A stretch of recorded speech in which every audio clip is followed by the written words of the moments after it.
Bismillahirrahmanirrahim. Assalamualaikum warahmatullahi wabarakatuh. Alhamdulillahi wahdah, wassalatu wassalamu ala man la nabiyya wa la rasula ba'dah. Asyhadu an la ilaha illallah wahdahu la syarikalah wa asyhadu anna Muhammadan abduhu wa rasuluh. Subhanaka la ilma lana illa ma 'allamtana innaka antal alimul hakim wa tub 'alaina innaka antat tawwabur rahim. Wa taqabbal minna innaka antas samiul alim. Rabbi shrah li sadri wa yassir li amri wahlul 'uqdatam min lisani yafqahu qawli. Rabbi zidni ilma warzuqni fahma bi rahmatika ya arhamar rahimin. Jemaah salat maghrib Masjid Al-Hidayah yang dimuliakan Allah Subhanahu wa taala.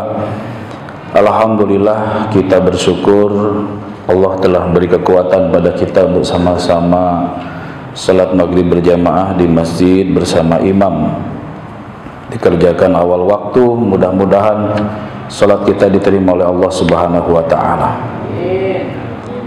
Dan kita niat i'tikaf sampai salat isya berjamaah dengan niat thalabul ilmi. Idza marartum biriyadil jannah, kata Nabi, apabila kamu melihat taman surga, farta'u, maka bergabunglah. Sahabat bertanya, wa mariyadul jannah ya Rasulullah, taman surga itu apa? Majalisul ilmi, yaitu majlis ilmu ya. Mudah-mudahan kita nanti di akhirat bisa duduk di raudhah miriyadil jannah, di taman-taman surga. Amin ya. Cuman surga itu, kata Nabi, khujibatil jannatu bil makarih. Kebanyakan orang tidak suka dengan jalan surga itu, karena jalan surga itu dihiasi dengan perkara-perkara yang tidak disukai. Berbeda dengan jalan-jalan neraka. Hujibatin naru bisyahawat, jalan ke neraka itu dihiasi dengan syahwat, kesenangan-kesenangan. Tapi saya yakin di sini semuanya suka dengan jalan surga. Amin ya. Baik jemaah dimuliakan Allah, kajian akhlak kita lanjutkan dari kitab Nasaihul Ibad. Wa qala Nabiyyu sallallahu alaihi wasallam, dan telah bersabda Nabi sallallahu alaihi wasallam, la yu'tillahu li ahadin khamsan illa wa qad a'adda lahu khamsan ukhra. Tidaklah Allah menganugerahkan 5 perkara kepada seseorang melainkan Allah mempersiapkan 5 perkara yang lain.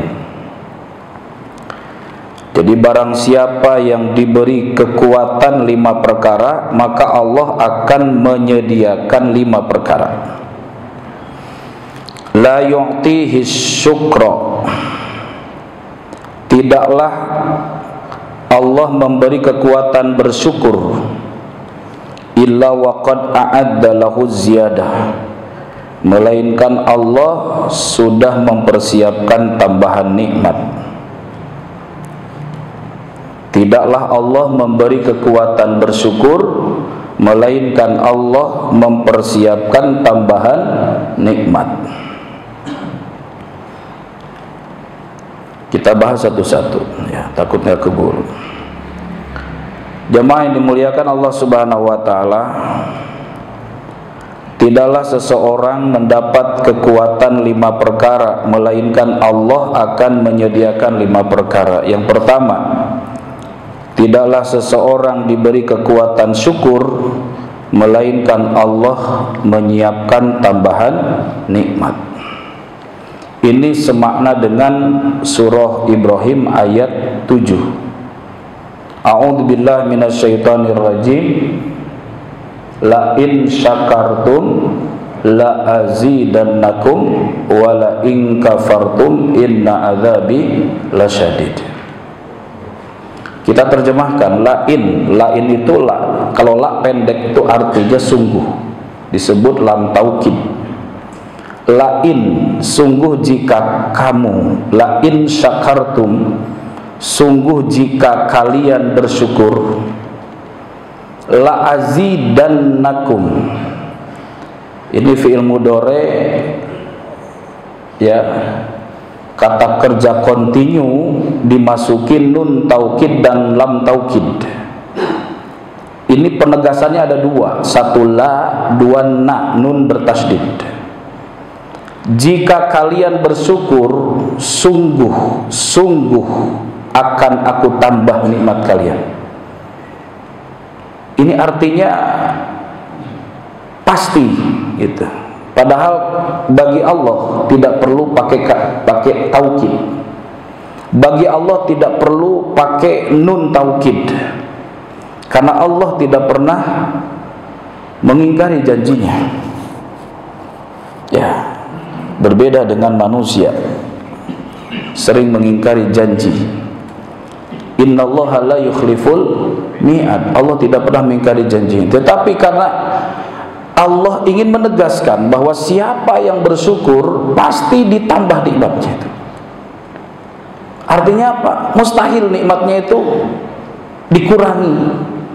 Orang bersyukur pasti nikmatnya ditambah. La in syakartum la azidannakum. Sungguh jika kalian bersyukur, pasti aku akan tambah nikmat kamu. Wala in kafartum, dan sungguh jika kamu kufur. Terus ayat berikutnya apa? Inna adzabi lasyadid. Sungguh siksaku sangat berat. Kan kalau pakai kalimat yang sepadan gitu ya, atau kalimat mukhalafahnya, kebalikannya, jika kamu kufur, la'ankusannakum, pasti akan kukurangi, kan gitu. Jika kamu bersyukur, pasti akan aku tambah. Jika kamu kufur, pasti akan kukurangi, kan begitu mestinya. Tetapi di sini ayatnya tidak begitu. Wala in kafartum inna adzabi lasyadid. Jika kamu kufur, ingat siksaku sangat berat. Jadi orang kalau kufur nikmat bukan dikurangi nikmatnya. Orang kalau kufur nikmat bukan diambil nikmatnya. Tetapi orang kalau kufur nikmat itu berhadapan dengan siksa Allah. Berapa banyak kaum-kaum umat-umat terdahulu yang dilaknat, yang disiksa oleh Allah karena mereka apa? Kufur nikmat. Jadi sekali lagi jamaah dimuliakan Allah, orang yang diberi kekuatan bersyukur, maka Allah menyediakan tambahan nikmat. Itu sudah menjadi pasti. Ya. Yang kita syukur itu apa? Jemaah dimuliakan Allah, nikmat itu sangat banyak. Ya. Qul law kanal bahru midadan li kalimati rabbi lanafidal bahru qabla an tanfada kalimatu rabbi.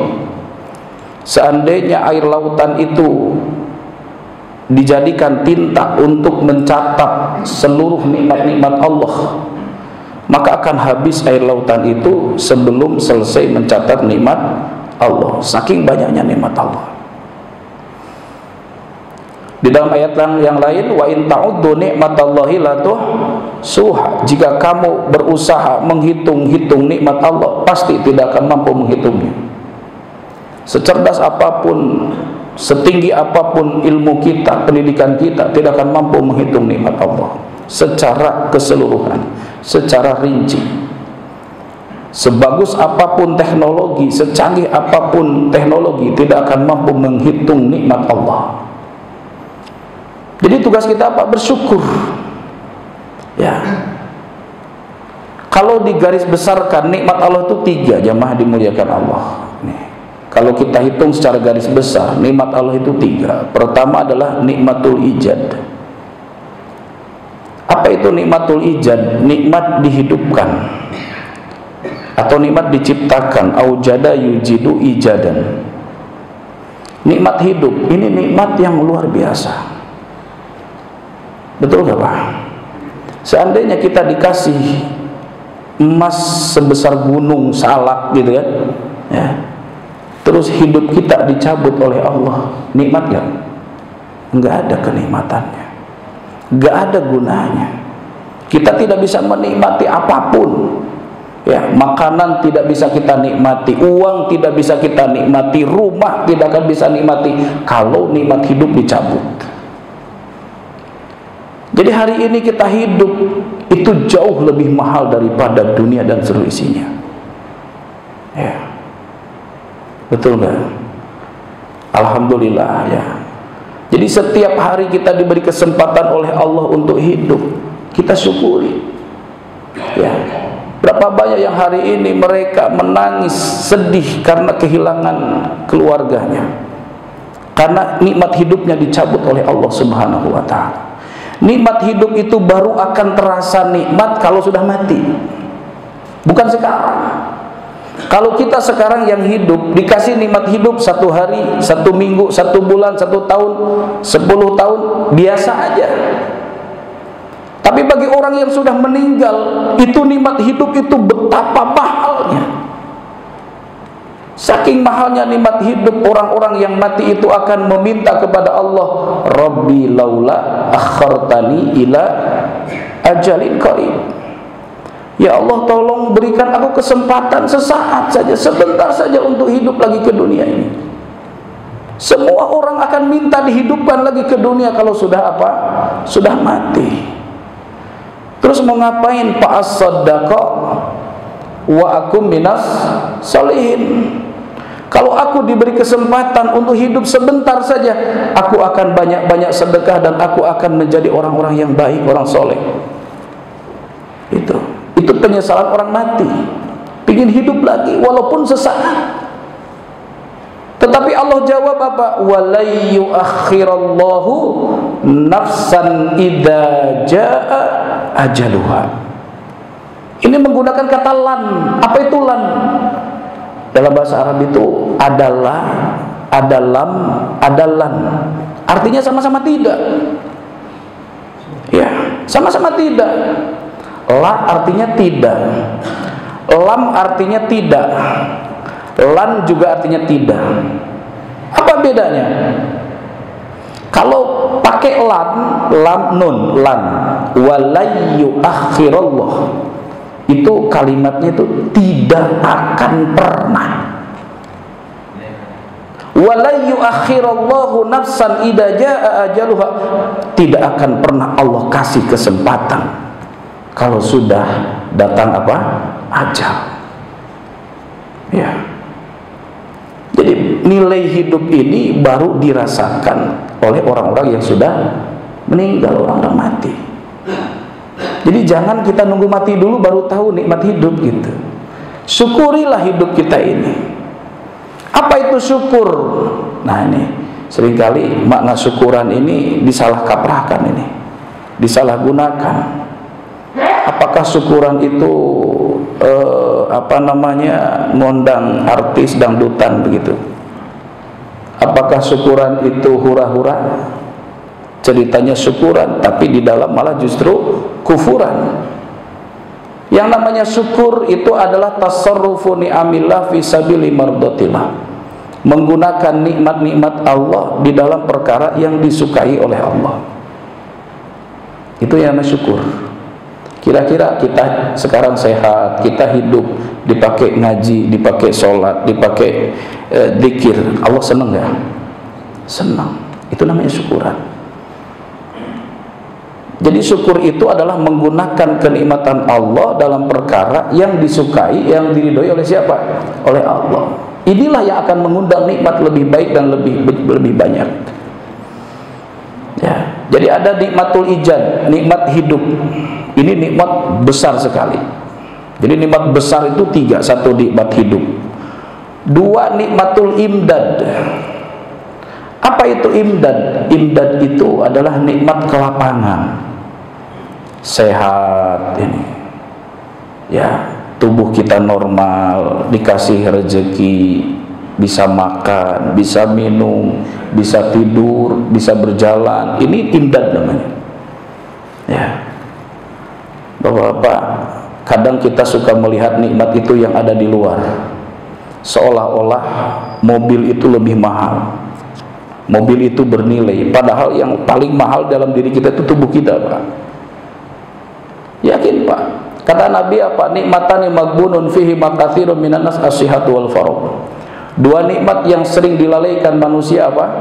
Satu nikmat luang, nikmat waktu, yang kedua nikmat sehat. Kita sadar nikmat sehat itu kalau sakit. Ya, maka jangan nunggu sakit. Kalau kita mau bersyukur dengan nikmat sehat, jangan nunggu sakit. Kita gunakan kesehatan kita ini.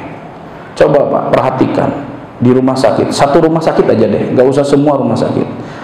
Datang ke satu rumah sakit, tanya satu-satu pasiennya, datang ke rumah sakit itu pengen apa? Pengen apa, Pak? Pengen sehat, Pak. Pengen sembuh dari penyakit. Itu. Dan tanya mereka, bayar atau gratis mereka datang ke rumah sakit itu? Bayar, Pak. Ada yang habis puluhan juta, ada yang habis ratusan juta. Mereka datang ke rumah sakit. Tujuannya apa? Pengen sehat. Terus kenapa ketika kita badan sehat kita tidak bersyukur? Betul nggak? Ya. Jadi tubuh sehat ini adalah mahal, lebih mahal daripada emas segunung, lebih mahal dari kendaraan yang mewah. Ya, nih kalau pengen buktikan, Bapak mau nggak dari leher ke atas nih, dari leher ke atas ditukar dengan uang 1 miliar? Mau nggak? Kepalanya dihargai 1 miliar, mau? Enggak kan? Berarti kepala kita lebih mahal daripada uang 1 miliar. Baru bicara kepala. Belum lagi kita punya jantung, punya paru-paru yang sehat, punya usus, punya lambung, punya ginjal. Berbagai macam organ tubuh dalam ini luar biasa mahalnya, Pak. Ya. Terus kita masih merasa kurang dapat nikmat dari Allah. Berarti sebenarnya hidup kita itu bukan kurang nikmat, ya, bukan kurang harta, tetapi kurang apa? Ya kurang bersyukur. Itulah yang membuat hati kita tidak bahagia. Karena qalilum min ibadiyas syakur, kata Allah, sangat sedikit sekali hamba-hambaku yang bersyukur. Coba kalau kita syukuri setiap nikmat yang Allah berikan kepada kita, bahagia hidup kita ini. Ya. Sehingga kata Nabi apa? Warda bima qasamallahu takun agnan nas. Puaslah dengan nikmat Allah, pasti kamu menjadi manusia paling kaya. Jadi orang kaya itu siapa? Orang yang puas, orang yang bersyukur dengan nikmat Allah itu orang kaya. Ya. Nih Bapak, saya tanya, lapar itu nikmat apa musibah, Pak? Hah? Nikmat loh, Pak. Kalau kita renungkan tuh lapar itu nikmat. Coba kalau kita hidup tidak pernah lapar, Pak, tidak akan merasakan nikmatnya makan. Karena nikmatnya makan ketika datangnya apa? Lapar. Jadi lapar itu apa? Nikmat. Oh, Masya Allah. Iya. Kalau kita kenyang terus nggak mau kita makan, mohon maaf, Pak, lagi nggak kepengen makan, dipaksain juga nggak enak tuh makan. Kenapa? Nggak ada lapar. Jadi ketika lapar itu datang, alhamdulillah, ini nikmat dari Allah. Haus itu nikmat. Karena tidak akan bisa menikmati air minum itu kalau tidak ada haus. Ngantuk nikmat gak, Pak? Oh nikmat, Pak. Ngantuk tuh nikmat. Jadi kalau Bapak, aduh Ustaz mohon maaf ngantuk, alhamdulillah itu ngantuk tuh. Tiba tidur, mohon maaf, kita bawa motor di tengah jalan, tiba-tiba tidur, bahaya. Betul nggak? Iya, karena kita dikasih nikmat ngantuk oleh Allah, maka aduh ngantuk, minggir dulu tuh. Ya, iya, berarti ngantuk itu tuh nikmat. Ya, Bapak pernah kebelet nggak? Pernah kebelet? Alhamdulillah, Pak. Alhamdulillah, kebelet itu tanda, itu nikmat. Coba kalau Bapak nggak pernah kebelet, tiba-tiba, nah, repot, Pak. Tahu-tahu di masjid ini siapa sih gitu? Coba kalau kebelet, ya kan, bisa ada waktu buat jalan ke kamar mandi karena kebelet pipis. Nah kalau nggak kebelet pipis, langsung cor di situ. Berarti kebelet itu nikmat. Kalau kita tafakuri betapa banyak nikmat Allah yang diberikan kepada kita dalam keseharian kita, cuma kadang kita nggak mau sadar.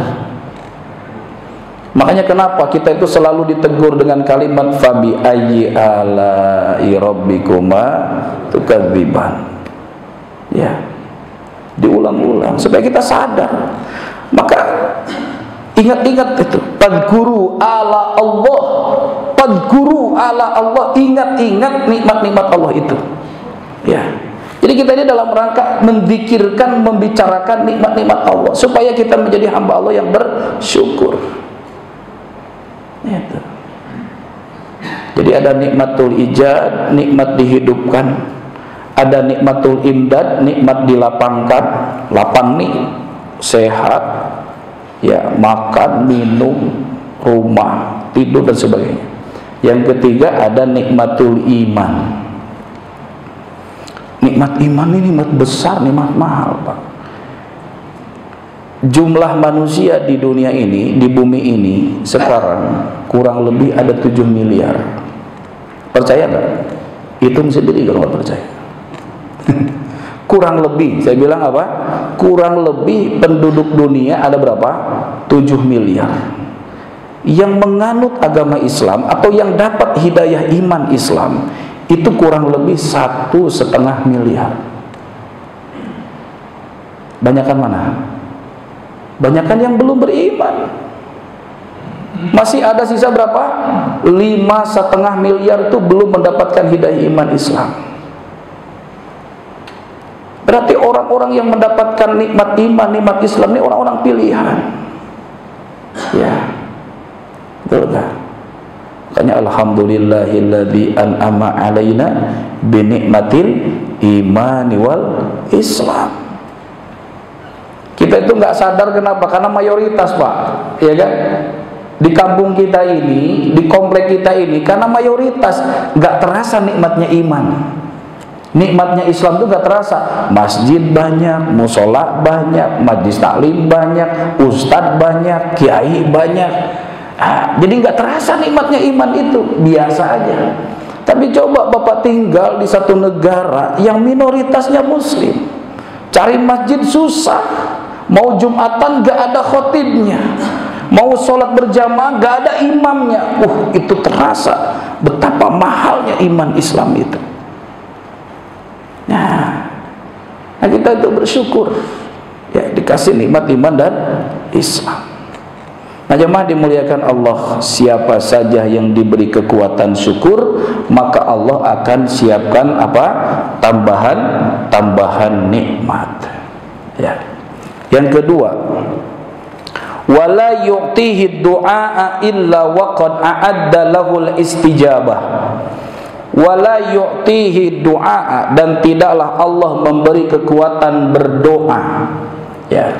Dan tidaklah Allah memberi kekuatan berdoa kepada seseorang, ya, illa waqad a'adda lahul istijabah, melainkan Allah sudah siapkan istijabah atau ijabah. Siapa saja yang diberi kekuatan berdoa, itu pasti doanya diijabah. Ya, ini sejalan dengan ayat Al-Qur'an surah Ghafir ayat 60. A'udzu billahi minasyaitonir rajim. Ud'uni astajib lakum.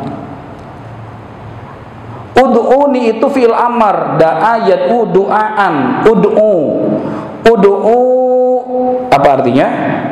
Berdoalah kalian, memintalah kalian ni kepadaku. Berarti kan perintah nih, Allah yang perintahkan kita untuk meminta. Berarti ketika kita mengangkat tangan meminta kepada Allah, itu menjalankan perintah Allah, berarti ibadah. Ya. Kemudian jawabannya apa? Astajib lakum, maka pasti aku ijabah doa kalian. Jadi tidak ada doa yang tidak dijabah, Pak. Semua doa pasti dijabah.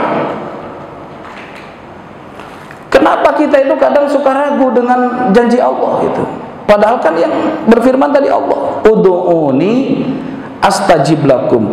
Berdoalah kalian kepadaku, pasti akan kukabulkan doa kalian. Yang menyebabkan kita belum terkabulnya doa, kenapa? Kurangnya yakin kepada Allah, masih ragu dengan janji Allah. Maka dikuatkan lagi oleh hadis Nabi, ud'ullaha wa antum muqinuna bil ijabah. Berdoalah kamu kepada Allah dibarengi dengan yakin Allah akan mengijabah doa kamu. Nah ini Pak, kadang kita suka meragukan kekuatan Allah, meragukan kekuasaan Allah, padahal begitu dahsyatnya doa. Begitu dahsyatnya doa. Doa itu punya kekuatan yang luar biasa, sehingga dikatakan ad-du'a'u silahul mu'min. Doa itu apa? Senjata orang beriman, lebih tajam daripada pedang, ya, lebih dahsyat daripada bombardir. Itu kekuatan doa. Jadi nggak ada doa kita yang nggak diijabah kalau kita apa? Yakin kepada Allah, pasti mengijabah doa kita. Ya. Kata Syekh Ibnu Athaillah As-Sakandari, beliau mengatakan, la yakun ta'akhuru amadil ata'i ma'al ilhahi fid du'a mujiban liyaksika. Jangan sampai terlambatnya pemberian atau pengkabulan doa dari Allah, padahal engkau bolak-balik terus menerus berdoa kepada Allah, itu jangan sampai mujiban liyaksika, menyebabkan kamu putus asa. Saya udah minta Ustadz tapi kok belum dikabul ya. Jangan sampai ada perasaan seperti itu. Kenapa? Fahuwa dominun lakal ijabah. Allah telah jamin ijabah itu. Kapan Allah mengijabah doa? Fil waqtil ladzi yurid, la fil waqtil ladzi turid. Pada waktu yang diinginkan oleh Allah, bukan waktu yang diinginkan oleh dirimu. Diijabah itu pasti, masalah waktu bukan urusan kita. Itu urusan siapa? Urusan Allah. Allah punya waktu yang tepat untuk mengijabah doa kita. Kalau ijabah itu udah pasti, cuman masalah waktu terserah Allah. Bima yakhtaruhu laka la fima takhtaru li nafsika. Perkara yang dikehendaki oleh Allah bukan perkara yang diinginkan oleh nafsumu. Pak, doa itu enggak kayak begini, ya Allah saya pengen minum, terus tiba-tiba ada air minum gitu langsung, enggak begitu. Suka-suka Allah aja kapan kita diijabah doa kita. Apa yang kita minta belum tentu itu yang terbaik menurut siapa? Menurut Allah. Kadang kita minta sesuatu itu karena mengikuti hawa nafsu kita. Allah itu menunaikan doa kita bukan mengikuti hawa nafsu kita. Apa yang terbaik menurut Allah untuk kita. Sedangkan kita kalau minta yang cocok dengan nafsu, betul nggak? Itu. Ini ada, saya punya pengalaman, boleh saya cerita ya, dikit ya. Ini dasarnya doa Pak. Ternyata ada hadis begini, la yaruddul qada illa du'a wal birru. Tidak dapat merubah ketetapan Allah kecuali doa dan kebaikan. Itu ada hadisnya. Tidak dapat merubah ketetapan Allah kecuali apa? Doa dan kebaikan. Jadi kalau ada orang katakan gak bisa merubah ketetapan Allah, bisa Pak, bisa dirubah. Ayatnya ada, hadisnya ada, gitu. Jadi ketetapan Allah itu bisa dirubah. Yamhullahu ma yasha wa yusbitu wa indahu umul kitab. Ini tanya sama Ustaz. Surah Ar-Ra'd. Betul nggak saja? Surah Ar-Ra'd. Yamhullahu ma yasha. Allah itu berhak untuk menghapus, merubah ketetapannya. Kalau Allah mau, Allah rubah kok ketetapan itu. Wa yusbitu, Allah juga bisa menetapkan sesuai kehendaknya. Ya. Jadi bisa dirubah ketetapan Allah dengan apa? Doa dan kebaikan. La yaruddul qada illa doa wal birru. Tidak dapat merubah qada ketetapan Allah kecuali doa dan kebaikan. Jadi doa itu dahsyat, Pak. Kekuatan doa itu luar biasa. Kalau seandainya umur kita atau umur saya ditakdirkan atau ditetapkan oleh Allah itu di Lauh Mahfud ya, di catatan nasib itu, umur saya 25 tahun misalnya. Tetapi karena saya doa sama Allah, ya Allah saya panjangkan umur, sehat walafiat, panjangkan umur saya, sehat walafiat. Allah rubah, Allah hapus ketetapannya, Allah ganti 70, 80 misalnya. Itu Allah kuasa. Ya. Allah kuasa merubah ketetapannya. Maka ada hadis, man arada ayyub satallahu fi rizqihi wa ayyun sa'alahu fi athari falyasil rahimah. Siapa yang ingin dilapangkan rizkinya, dipanjangkan umurnya, maka banyak-banyak silaturahmi. Orang yang banyak silaturahmi ini akan merubah nasibnya, ya kan? Akan dirubah nasibnya. Apa? Umurnya akan panjang, rezekinya akan berkah, rezekinya banyak. Ya. Ada lagi tuh ayat, innallaha la yughayyiru ma biqaumin hatta yughayyiru ma bi anfusihim. Allah tidak akan merubah nasib suatu kaum sehingga ia mau merubah nasib diri sendiri. Berarti kita bisa merubah nasib dengan cara apa tadi? Banyakin doa, banyakin amal soleh. Itu untuk merubah nasib. Ya, nah ini saya cerita nih. 20 tahun yang lalu, Pak, 20 tahun yang lalu saya masih bujangan. Belum punya pacar, belum punya istri. Karena nggak laku. Saya tinggal di masjid, Pak. Jadi saya numpang hidup di masjid, salah satu masjid di Bojongkulur ini. Saya doa sama Allah. Saya catat doa saya. Ada 3 doa saya. Ini 20 tahun yang lalu saya doa. Saya catat doa itu. Yang pertama saya minta sama Allah, ya Allah saya pengen punya pasangan, pengen nikah, pengen punya istri. Itu.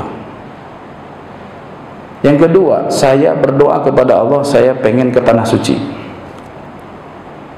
Yang ketiga, saya doa kepada Allah, saya pengen punya pesantren, pengen punya santri, pengen punya murid. Karena saya dapat amanah dari guru saya, kamu ngajar, walaupun gak bisa ngaji di pondok, tapi kata guru saya, kamu ngajar. Jadi 20 tahun yang lalu saya minta ini, Pak, 3 perkara ini. Subhanallah, ya, semua ini doanya dikabul oleh Allah. Saya mengalami, ternyata hidup ini menjalani doa-doa kita. Apa yang kita minta, itu yang akan kita jalani dalam hidup ini, Pak.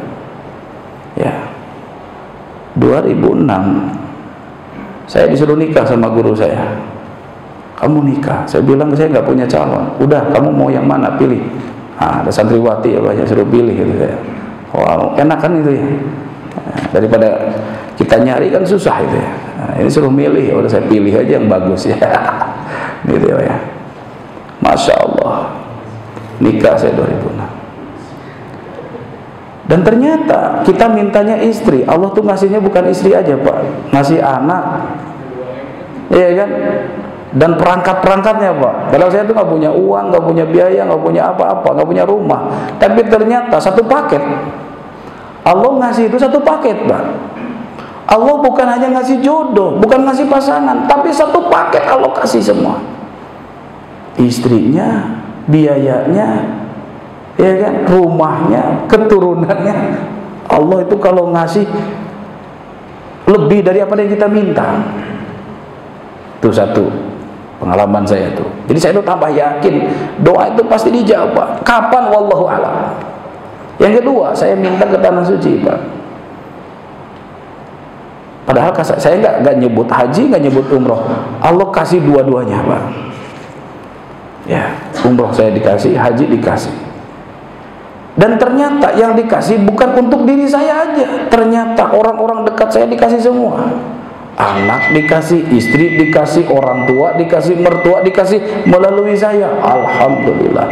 Tuh, Allah kalau ngasih lebih daripada apa yang kita minta. Kita minta 1, Allah ngasih 10. Termasuk saya santri itu saya berangkatin umroh. Jadi nggak ada doa yang jadi jawab. Yang ketiga apa?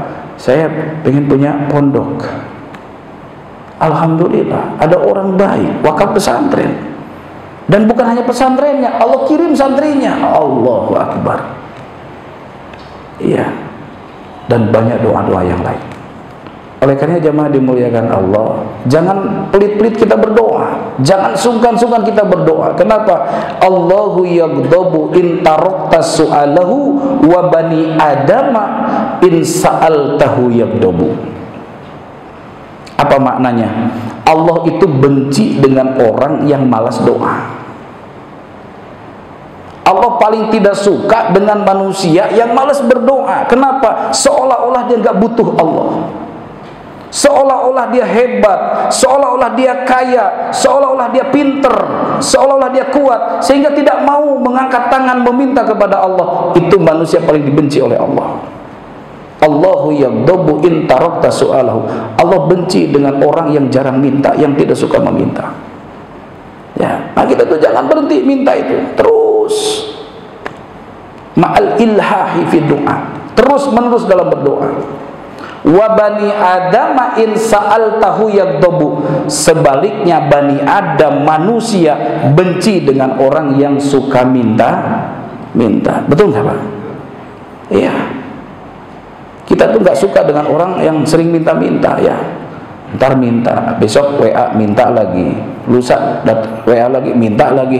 Itu paling nggak suka. Lama-lama diblokir juga nomornya. Oh, perasaan minta mulu nih orang kan gitu. Betul gak? Kalau ingin dicintai manusia, jangan suka minta-minta. Kenapa? Manusia itu benci dengan orang yang suka minta-minta, sedangkan Allah benci kepada orang yang tidak suka meminta. Maka semakin sering kita berdoa meminta kepada Allah, semakin bagus, semakin suka Allah. Ya. Belajar dari anak kecil, Pak. Saya masih punya anak kecil itu. Kalau minta mainan atau minta naik kuda gitu di sana di bazar itu, Pak. Ya Pak, besok hari Minggu, hari Ahad katanya minta naik kuda ya gitu. Iya gitu. Kalau nggak dilaksanakan itu ditagih tiap hari itu. Betul Pak. Kita bilang nih nanti siang ya, siang ditagih lagi. Mana Pak? Kan begitu. Ntar deh sore nggak kita tunaikan permintaan anak, ditagih lagi sore. Mana Pak? Katanya sore. Ntar deh malam, sampai besok ditungguin, ditagih lagi tuh sama anak. Begitulah kita kalau minta sama Allah tuh gak usah berhenti, jangan putus asa, terus aja meminta kepada Allah. Ya, jadi tidaklah seseorang diberi kekuatan berdoa melainkan Allah siapkan ijabah. Ud'uni astajib lakum. Berdoalah kepadaku, pasti aku ijabah. Gitu ya. Ini baru dua dulu ya, jemaah dimuliakan Allah. Jadi yang pertama kita minta kepada Allah agar diberi kekuatan bersyukur ya. Allahumma ja'alna syakura. Ya Allah, jadikan kami ini hamba-hamba yang bersyukur. Karena syukur itu adalah sumber kekayaan. Ya, sumber kekayaan itu syukur, Pak. Kalau pengen kaya syukur. Bisnis ya. Usaha kasab harus. Tapi sumber kekayaan itu bukan bisnis kita, berkekayaan. Yang kedua, kita minta kepada Allah agar selalu diberi kekuatan untuk berdoa. Karena orang yang diberi kekuatan berdoa itu adalah anugerah dari Allah. Orang yang lemah dalam doa berarti sedang dilemahkan oleh Allah imannya. Orang yang makin kuat imannya, makin sering doanya kepada Allah. Mudah-mudahan apa yang kita hajatkan dikabul oleh Allah Subhanahu wa taala. Baik, kita akhiri dengan pembacaan hamdalah, kemudian baca doa kafarah majlis. Alhamdulillahirabbil alamin. Subhanakallahumma wa bihamdik asyhadu an la ilaha illa anta astaghfiruka wa atubu ilaik. Terima kasih. Assalamualaikum warahmatullahi wabarakatuh.